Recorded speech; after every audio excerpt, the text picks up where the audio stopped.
Hello everyone, welcome to my YouTube channel. ఈరోజు దొండకాయ ఉల్లికారం ఎలా చేయాలో చెప్తాను. ముందుగా స్టవ్ వెలిగించి కడాయి పెట్టి ఆయిల్ వేసి ఆయిల్ హీట్ అయ్యాక మినప్పప్పు శనగపప్పు వేసుకొని ఫ్రై చేసుకోవాలి. ఫ్రై చేసుకున్న దాంట్లో జీలకర్ర యాడ్ చేసుకోవాలండి. 1 టేబుల్ స్పూన్ జీలకర్ర యాడ్ చేసుకున్న తర్వాత వెల్లుల్లి, ఆనియన్స్ ఇంకా చింతపండు కూడా యాడ్ చేసుకొని ఫ్రై చేసుకోవాలి.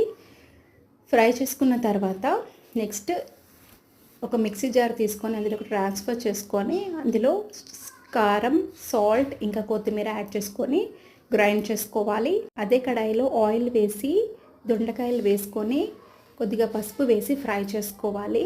దొండకాయలు బ్రౌన్ కలర్ వచ్చేంత వరకు ఫ్రై చేసుకోవాలండి. అలా ఫ్రై చేసుకోవడం వల్ల దొండకాయ ఫ్రై అనేది చాలా టేస్టీగా ఉంటుంది. అలాగే మనము ఏదైతే వెల్లుల్లి, ఆనియన్స్ పేస్ట్ చేసి పెట్టుకున్నాం కదా, ఆ పేస్ట్ని ఇందులో యాడ్ చేసుకొని మంచిగా కలుపుకోవాలి. కలుపుకున్న తర్వాత ఒక 4 to 5 మినిట్స్ అలా సిమ్లో ఉడికించుకోవాలండి. ఉడికించుకోవడం వల్ల ఏంటంటే టేస్ట్ చాలా బాగుంటుంది. అలాగే ధనియా పౌడర్ యాడ్ చేసుకోవాలి. 1 టేబుల్ స్పూన్ ధనియా పౌడర్ యాడ్ చేసుకొని కొత్తిమీరతో గార్నిష్ చేసుకోవాలండి.